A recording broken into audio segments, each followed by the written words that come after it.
ay galit sa gobyerno. Sino sa inyo dito ang galit sa gobyerno? Sino sa inyo dito ang sawa na sa korupsyon?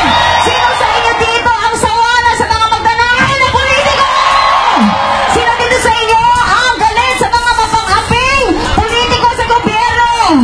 Alam po ninyo, kaya ako galit sa gobyerno. Ang aking ama ay nagsilbi sa gobyerno bilang isang hukom o judge sa Pangasinan at naipakulong niya ang isa sa pinakamalaking sindikato sa Pangasinan. At dahil po doon, siya ay pinatay, siya ay pinagbabaril, pinaslang ng mga sindikato na protektado ng mga politiko. At hanggang ngayon po, matapos ang ilang taon, wala pa rin po hustisya para sa aking ama. At naisip ko po, paano na lang po yung mga ordinaryong mamamayan po natin? Paano po proteksyonan ng gobyerno? Ultimong aking ama na nagbibigay po ng hustisya ay hindi nagbigyan ng hustisya at proteksyon ng ating gobyerno.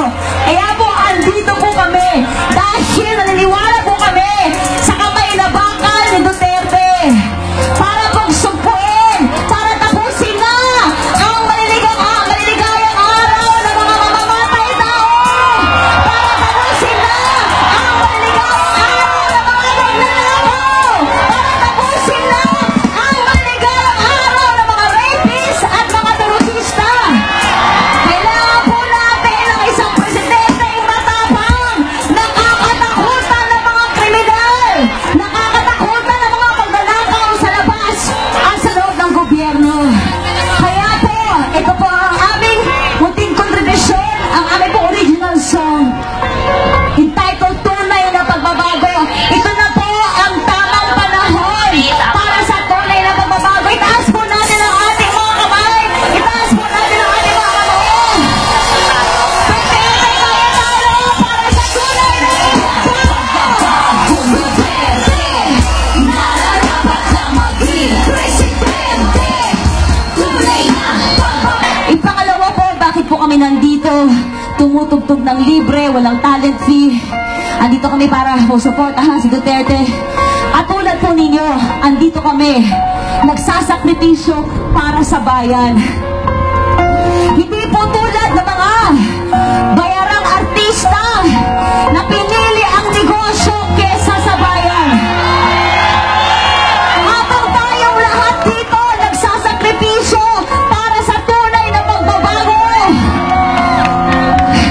Alam po ninyo, galit po kami sa mga bayarang artista na iniindorso ang mga walang kwentang kandidato. Galit kami sa mga bayarang artista na iniindorso si Mar Rojas, ay isang napakalaking sinungaling. Alam po ninyo, noong linggo, kami po ay nakiisa sa ating mga mahal na OFW sa Hong Kong, kung saan sila ay nag-organisa ng isang malaking rally para kay Duterte Cayetano. Libo-libo po mga OFW ang pumunta doon. At katabi lang po niyon ay kasabay, sinabayan po ng rally ni Rojas. Alam po ninyo, sabi sa balita, sabi ni Rojas, libo-libo daw ang pumunta sa kanyang rally. Nilangaw po si Mar Rojas sa Hong Kong! Libo-libong mga langaw ang dumagsa sa rally niya. Ang nakakalungkot pa po dito, hindi pinakita ng media, ng malalaking TV, ng mga malalaking TV stations kung gaano karami ang supporters ni Mayor Rodi Duterte sa Hong Kong. Binabati po pala namin ang mga mahal po nating OFW ngayon sa Hong Kong at sa buong mundo na nanonood po sila, live streaming po. Galing po kami sa mga bayarang artista na iniindurso. Si Binay, na isa pang malaking magnanakaw. Sabi niya, siya ang nagpayaman sa Makati. Mga Ayala po ang nagpayaman sa Makati. Anong ginawa niya sa Makati? Ginatasan niya ang Makati. Sabi ko kayo nakakita ng City Hall na mas mahal pa ang building kaysa sa mga building sa London. Parking space pa lang po, milyones na ang halaga. Ultimong banyo! Daang-daang libong piso ang ginastos, dinakaw ang pera ng bayan. Kaya pag nanakaw ka, Binay, galit kami! Saka pala, may nakalimutan tayo kay Mar. Mar, nasaan na po ang pondo ng Yolanda? Sagutin mo lang yan, Mar. Galit kami sa mga bayarang artista na iniendorso si Grace Poe. Dahil siya ay dating American citizen, itinakul niya ang kanyang pagka-Pilipino. At ngayon gusto mo tumakbo bilang Pangulo!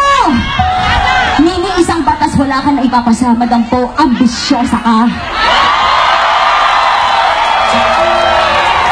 Hindi natin kailangan ng magandang presidente. Ang kailangan natin yung matapang na presidente!